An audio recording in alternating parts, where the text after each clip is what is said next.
Isang babaeng estudyante ang inold up at natangay ng cellphone at iba pang gamit sa Antipolo, Rizal. Natunto ng mga otoridad ng lalaking suspect pero itinanggi niya ang pang-hold up. May unang balita si EJ Gomez. Kuha ang CCTV video na yan sa isang compound sa barangay Inarawan, Antipolo City, pasado alas 10 ng gabi noong Martes. Ayon sa barangay, ito ang mga tagpo kasunod ng pang-hold up umano ng isang lalaki sa lugar kasama ang kanyang asawa. Ayun na po, palabas na po sila, yung suspect. Ayun po, makikita pong inabot po ng lalaki dun sa asawa niya. Ayun po yung cellphone. Ito po, yung suspect po, bumalik pa po sila dito. Ayun po, nag-aabang pa po sila, mabibiktima nila. Ito na po yung asawa niya. Ayun po, lalabas na po sila dyan. Ayun na po yung cellphone. Tangay-tangay na po ng suspect. Kinakalikot niya na po yung cellphone. Ayon sa 20 anyos na biktimang accountancy student, pauwi na siya mula sa eskwela nang hold-upin siya. Bigla pong may umarang po sa akin. Tapos tinutukan po niya ako ng weapon. Tapos sinabi niya po sa akin na akin na po yan yung bag mo. Dahil po sa takot ko, binigay ko po agad yung bag ko. Yung cellphone po, nasa loob po siya ng bag. Pinatrauma po talaga ako.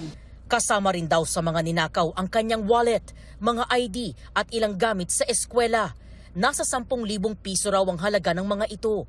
Natukoy na ng barangay ang mag-asawa na residente ng barangay Inarawan. Nakita po sa CCTV yung mag-asawa na parang may hinihintay.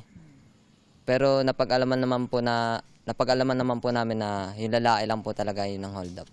Natunto ng 39 anyos na lalaking sospek sa kanilang bahay. Inaresto siya ng mga tanod. Ang mga ninakaw na cellphone at bag, di na na-recover. Naibenta na raw kasi at ginamit na ang pera pang grocery ng mag-asawa.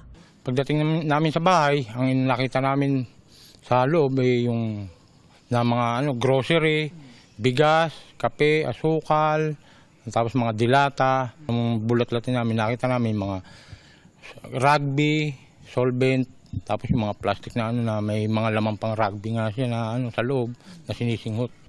Ayon pa sa barangay, may record ang lalaking sospek sa paggamit ng ipinagbabawal na gamot. Mariing itinanggi ng sospek ang pang-hold up. Kagagaling lang daw nila sa pamamasada ng jeep nang makunan sila ng CCTV na dumaan sa lugar.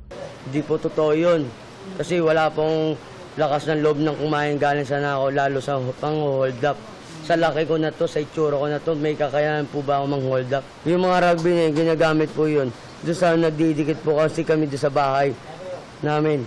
Yung rugby na po yun, ginagamit lang yun sa sapatos na nasira ng asawa ko. Hindi po kami sumisingot ng rugby.